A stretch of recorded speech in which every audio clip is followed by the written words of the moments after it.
Yeah, let's make some foam. Wow, Ron, this stuff really expands.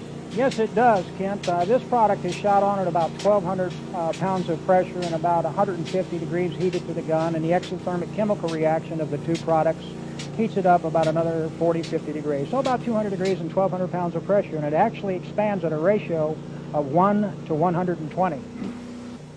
Boy, that stuff, it covers every nook and cranny, doesn't it, Ron? You can bet you there's not going to be any cracks and voids with this product in the wall, and we're going to eliminate all those other infiltration factors that we were concerned with.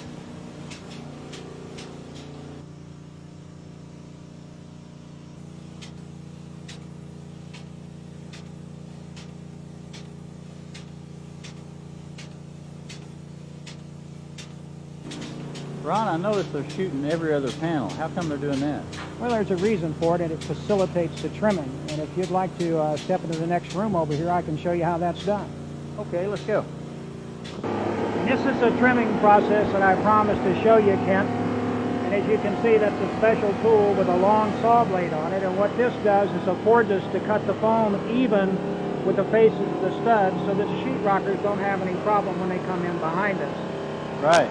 Okay, then as you see the end of that saw sticking out on the left, if that panel adjacent to it was filled with foam as well, it would tear the foam in the next panel.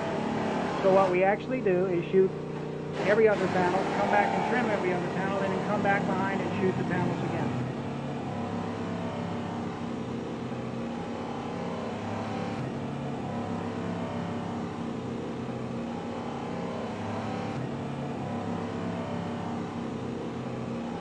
That is really slick. Ron, I can see how this product works great in these 16-inch cavities, but are there any special applications for this product?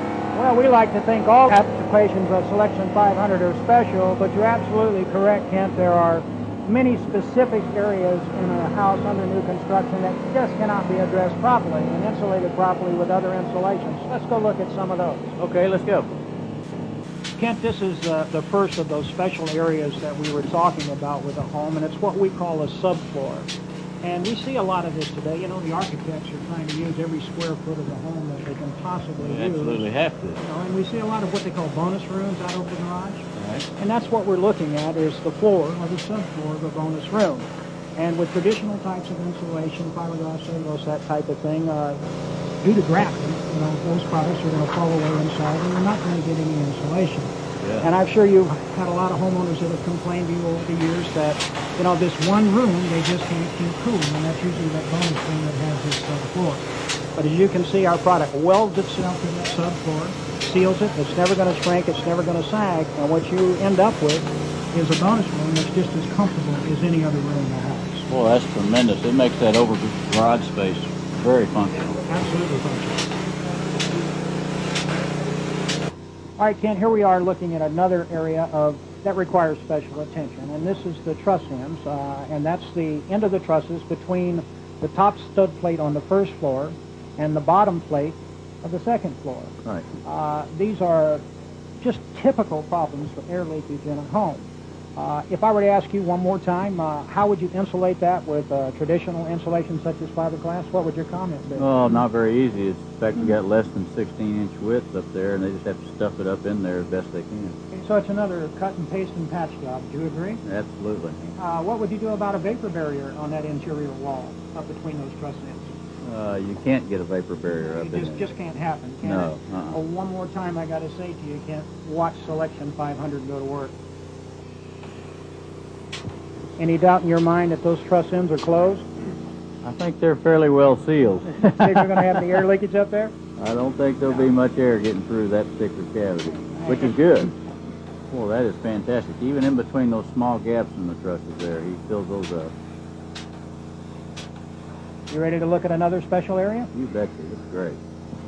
Okay, Kent, this is another one of those special areas that we've talked about insulating with foam. We're looking at a typical kitchen wall, exterior wall, and we have plumbing and water supply piping and wires and electrical outlets and all sorts of penetrations in that wall. If I were to ask you to insulate that wall with fiberglass or one of the other typical insulations that are around, how would you go about it? What would you do? Well, it'd be a cut and paste job around all that piping and electrical boxes in there. Okay, cut and paste, and the fiberglass is an example, ended up being compressed. And what happens to the R value when you compress fiberglass? It goes to almost zilch. Okay, so we've got minimal insulation with traditional insulation techniques. That's correct. Watch this.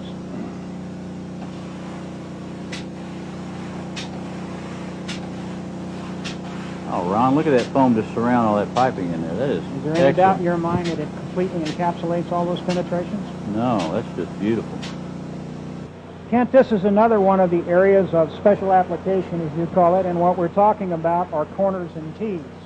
If I were to ask you how that corner would get insulated with traditional insulations on the market today, what would you say to me? Well, most of the time, Ron, that corner doesn't get insulated. And the same goes for tees, right? Yeah, that's a fact. Watch this.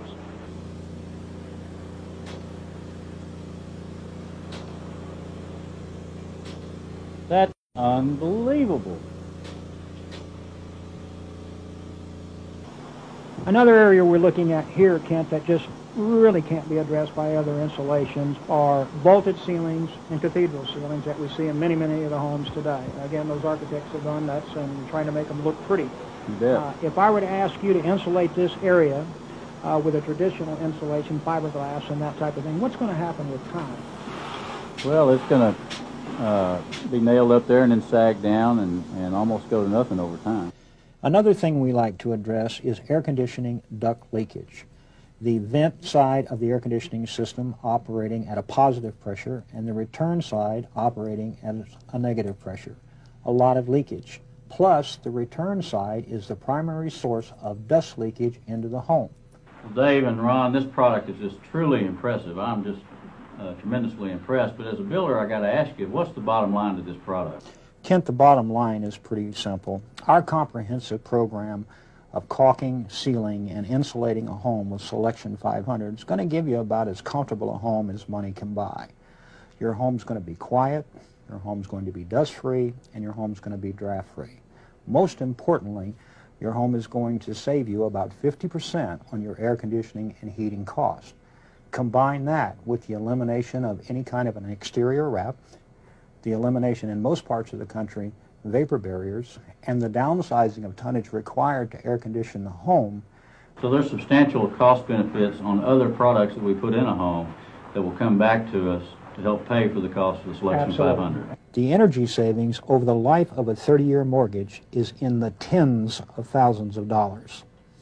Well, that's impressive, and I know our consumers will love those savings that they'll get off their utility bills. Well, Dave, I really appreciate you introducing me to this product. It's a tremendous product.